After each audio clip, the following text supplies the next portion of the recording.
Olá pessoal, voltando à nossa jornada, esse vídeo também é um vídeo conceitual, tá? O que é que a gente vai ver nele? Nós vamos visualizar a visão de memória para o programador. No vídeo anterior, a gente viu a arquitetura, a visão do hardware. A gente deu uma olhada para conhecer minimamente esse hardware. A gente viu que isso é bem complexo. A gente ilustrou lá o manual do desenvolvedor da arquitetura x86 da Intel. Ele tem mais de 2.000 páginas. Então, se você quiser entrar em todos os detalhes do processador, existe uma curva de aprendizado bastante significativa. Essa arquitetura que está aí, você tem que saber explicar, você tem que entender as coisas que estão aí, tá? Se não está seguro em relação a isso, reveja o vídeo anterior e tente minimamente memorizar e entender a lógica que está aí colocada, certo? Nesse vídeo, a gente vai tratar a visão de memória para o programador. Por quê? Porque a memória física, ela não é acessível, essa aí é uma verdade, tá? Não é acessível para o programador. Você não consegue ali manipular, dizer, olha, eu quero escrever no endereço 100 da memória. Não é possível. Quem acessa a memória física é a unidade de gerenciamento de memória. Nessa unidade de gerenciamento de memória, eles usam mecanismos mais sofisticados para fazer essa organização. Que os mais conhecidos, né, é a segmentação, que é uma técnica mais antiga, e a paginação, que é a, digamos assim, a técnica mais utilizada hoje nos processadores modernos. Tudo bem? Então, essa segmentação, essa paginação, ele vai dizer como é que você vai acessar a memória física e não é da maneira simples como a gente está fazendo e manipulando memória aqui no C. Tá? Então, esse mundo físico, quem tem que se preocupar é o sistema operacional, não é o programador de aplicações. Vamos para o mundo do programador de aplicações.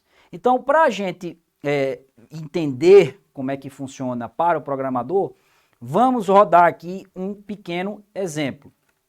Tá?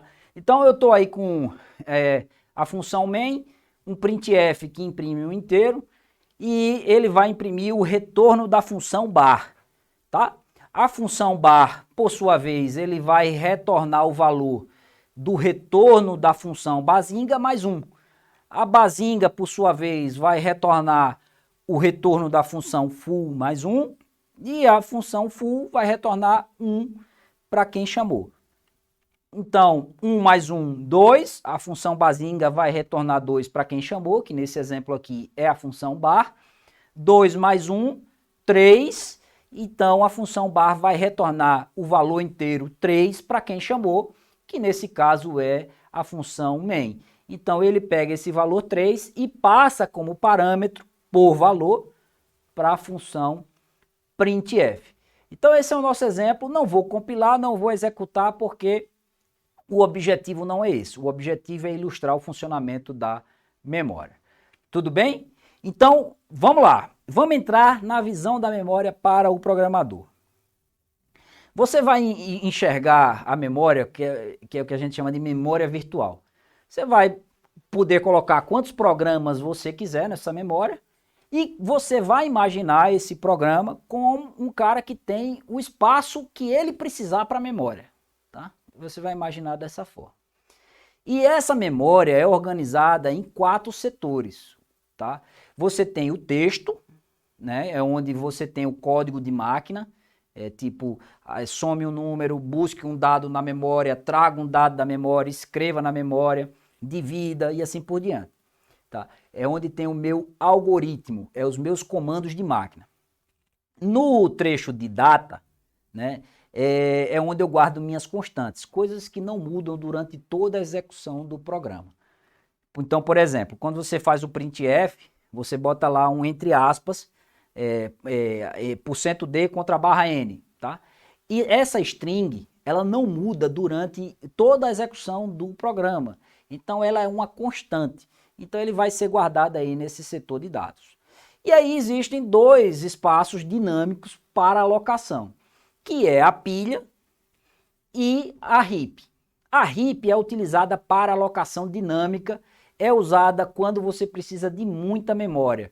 O programador tem que conscientemente solicitar, através de chamada de sistema, usando biblioteca, a alocação de uma quantidade de memória.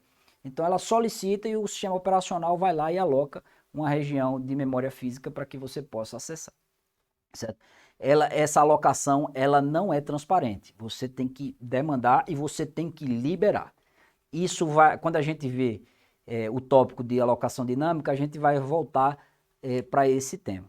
Mas o que é mais usual e o que a gente vai mais utilizar aqui é a pilha, que é a stack.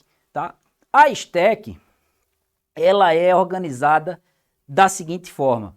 Ela é uma pilha, né, uma estrutura de pilha, então onde você vai empilhando, né, você vai colocando em cima e você vai desempilhando, né, então quem está em cima é que sai primeiro, né, então é uma estrutura muito simples, mas extremamente utilizada na computação, que é a estrutura de pilha, tá? E aí o que é que acontece? Cada chamada de função se aloca um espaço de memória. E quando você chama uma outra função, você vai empilhando e assim por diante. Então vejamos o nosso exemplo aí. A função main, que é por onde tudo começa, é o que está na base da pilha.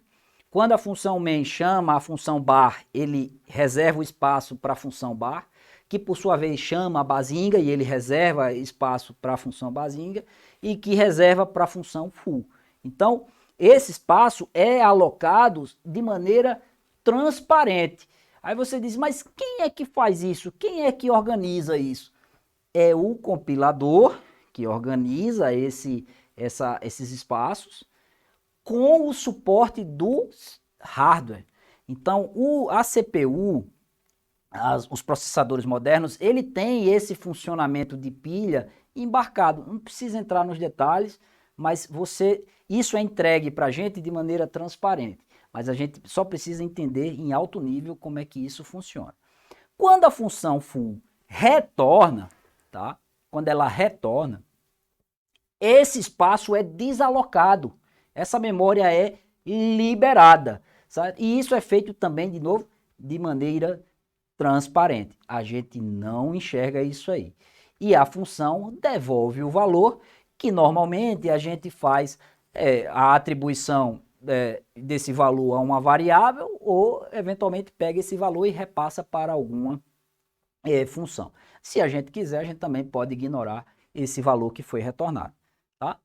E o que é que ele guarda, né, nessa memória alocada ali para a função? O que é que ele guarda? Basicamente três coisas. Espaço reservado para os parâmetros, espaço para as variáveis locais, né, definidas dentro do contexto da função, e dados de controle do próprio GCC, que não convém a gente entrar em detalhes. Esse blocozinho que a gente tem de memória alocada por chamada de função é o que a gente chama de frame, né, ou contexto de execução. Então, a cada chamada de função, ele vai empilhando e desempilhando, no caso dos retornos, esses frames ou esses contextos de execução. E aí o que é que acontece? Perceba bem, antes do meu programa começar, essa pilha está vazia. E aí tudo começa pela main. Então, começou o programa, foi empilhado ali o escopo da função main. E aí você vai chamando função, vai retornando, e vai chamando outras, e vai retornando. E quando é que o programa se encerra? Matou a charada? O programa vai se encerrar quando essa pilha voltar a ser vazia, ou seja, quando a função main retornar zero, né, nos nossos exemplos aqui. Então, quando ela retorna zero, a pilha se esvaziou e o programa finalizou. Tranquilo? Vamos voltar a ver programação, ferramenta de programação. Chega de conceito agora. Nas próximas etapas, nós vamos ver novos recursos de programação. Não vou dar spoiler. Se quiser ver do que se trata, assista o próximo vídeo.